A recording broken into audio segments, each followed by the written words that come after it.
வணக்கம். புது புது அர்த்தங்கள் நிகழ்ச்சியில் உங்களை சந்திப்பதில் மகிழ்ச்சி. இன்றைய நமது நிகழ்ச்சியில் கலந்து கொள்வதற்காக காங்கிரஸ் கட்சியைச் சேர்ந்த திரு கோபண்ணா அவர்களும் நாம் தமிழர் கட்சியைச் சேர்ந்த திரு ஐயநாதன் அவர்களும் அரங்கத்துக்கு வந்திருக்கிறார்கள். வணக்கம்.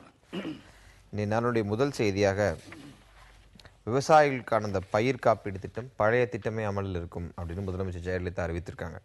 இந்த பழைய காப்பீடு திட்டத்தை வேணும்னு விவசாயிகள் பல கள போராட்டங்களை நடத்தியதன் தொடர்ச்சியாக இந்த அறிவிப்பு இன்னைக்கு வந்திருக்கு. ஆனால் இந்த அறிவிப்பில் அவங்க சொல்கிற ஒரு விஷயம், முந்தைய மத்திய கூட்டணி அரசு 2013 மாநில அரசுகளை கலந்தாலோசிக்காமல் கருத்து கேட்பு கூட்டங்கள் நடத்தாமல் திடீரென இந்த பழைய திட்டத்தை ரத்து செய்து புதிய மேம்படுத்தப்பட்ட பயிர் காப்பீடு திட்டத்தை அமல்படுத்தினார்கள். அந்த அரசினுடைய பல்வேறு மாநில அரசுக்கு விரோதமான போக்கின் ஒரு போக்காக இது பார்க்கப்பட்டதுன்னு ஒரு குற்றச்சாட்டை முன் வச்சிருக்காங்க. உங்களுடைய பதில் என்ன? தமிழக முதலமைச்சரை பொறுத்த வரைக்கும் மத்திய அரசு எதை செய்தாலும் அது மக்கள் விரோத நடவடிக்கை என்று அவர் பேசுவது, கடிதம் எழுதுவது என்றது வாடிக்கையாகத்தான் இருக்கிறது. எந்த அரசுமே, குறிப்பாக மத்திய அரசும் மக்களால் தேர்ந்தெடுக்கப்பட்ட அரசு தான். அது ஒரு அந்நிய அரசு இல்லை, அது பூகோளத்து மேலே எங்கேயோ வானத்தில் இருக்கிற அரசு அல்ல. அதுவும் நாடாளுமன்ற உறுப்பினர்கள், தமிழ்நாட்டிலே இருக்கிற நாடாளுமன்ற உறுப்பினர்கள் மக்கள் வாக்குகளை பெற்று அந்த அரசை அமைக்கிறார்கள். மாநில அரசு அப்படிதான். ஆக ஒரு அரசு மீது குற்றஞ்சாட்டுகிற போது ஏதோ தமிழ்நாட்டு மக்களுக்கு விரோதமாக செயல்படுவது போல ஒரு தோற்றத்தை அவர் எப்பொழுதுமே தொடர்ந்து ஏற்படுத்துகிறார். அப்படி பார்க்கிறப்போ ஜெயலலிதா செய்கிற நடவடிக்கைகள் எல்லாம் எடுத்தால் அது கூட தமிழ்நாட்டு மக்களுக்கு விரோதமான நடவடிக்கை என்று நாம் சொல்ல முடியும். ஆக எல்லாவற்றையுமே குறுகிய அரசியல் பார்வையோடு பார்ப்பது.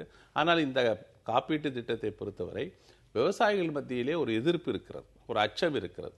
அந்த பழைய மத்திய அரசு கொண்டு வந்த திட்டம் எங்களை பாதிக்கும் என்று அவர் சொல்லுகிறார்கள். அது பாதிக்கும் என்கிற அது உண்மையாக இருக்குமே ஆனால் அந்த திட்டத்தை மாற்றாக இந்த ஆண்டு மட்டும் இந்த பழைய திட்டத்தின் அடிப்படையில் செயல்படுத்துவது என்று தமிழ்நாடு அரசு முடிவு செய்திருக்கிறது.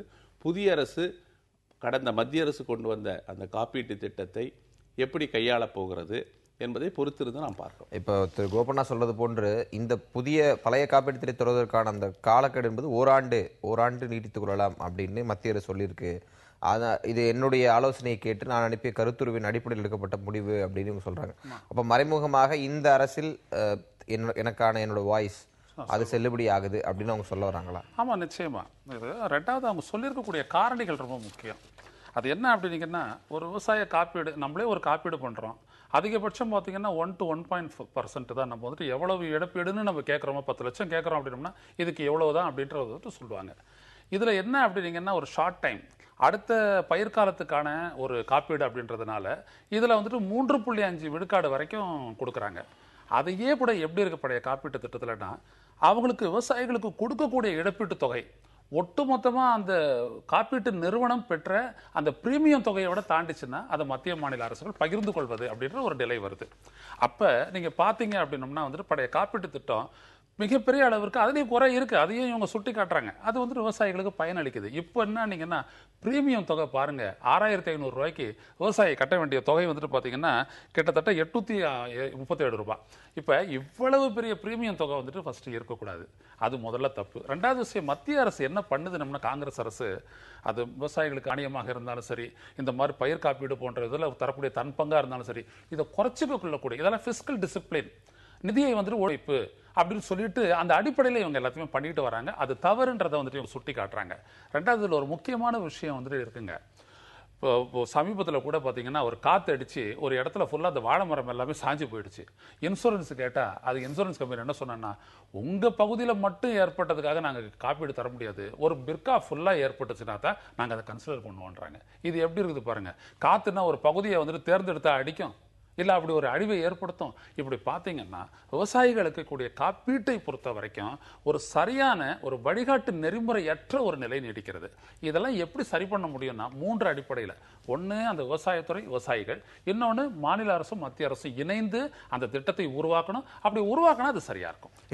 இது குறித்து நம்ம அப்பாவு முன்னாள் சட்டமன்ற உறுப்பினர் உயர்நீதிமன்றத்தில் வழக்கு தொடுத்து இன்றைக்கு ஒரு சாதகமான ஒரு சூழல், அதாவது சொன்னபடி ஒரு பகுதியில் காற்றடித்து அதனால் ஏற்படுகிற பாதிப்பு இருந்தால் போதாது, அந்த முழு பிராந்தியமே அந்த மண்டலமே பெரிய அளவில் பிற்காவே பாதிக்கப்பட்டாதான் நமக்கு அந்த பாதிப்பை நாங்கள் கணக்கில் எடுத்துக்கோன்னு சொல்றது எதிர்த்து நீதிமன்றத்தில் போய் இன்றைக்கு அவருக்கு நியாயம் கிடைத்திருக்கிறது.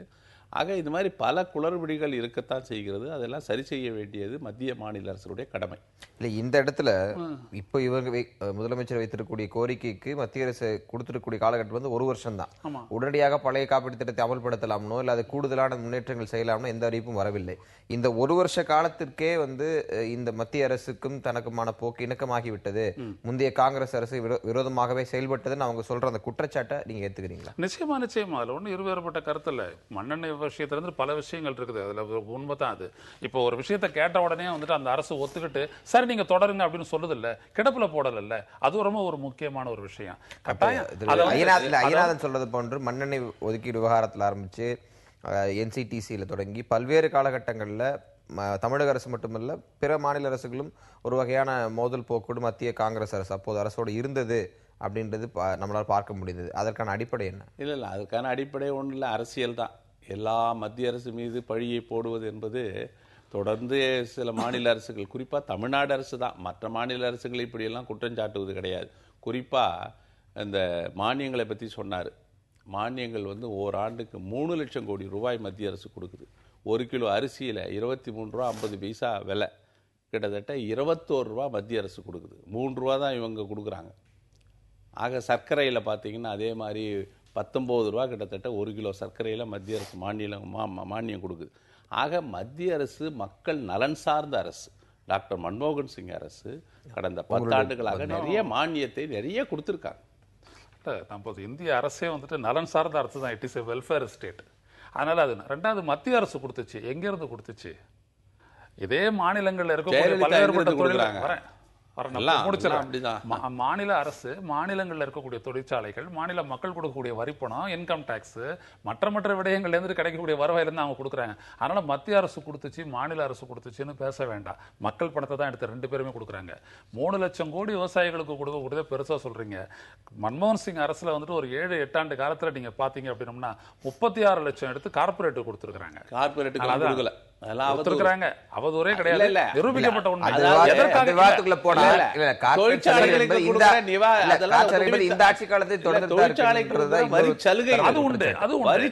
இன்னொரு விஷயத்தை ரிப்ளை கொடுத்தாங்களா? 28,000 லிட்டரா நீங்க 28,000 லட்சம் லிட்டரா குறைச்சிட்டீங்களே, எங்களுக்கு வரக்கூடிய அந்த மண்ணெண்ணெய் ஒதுக்கீட்ட அதை வந்துட்டு கூட்டி தாங்க அப்படின்னு சொல்லி எத்தனை கடிதம் எழுதினாங்க. தாண்டி வெவ்வேறு கட்டங்கள் இது போயிரும்.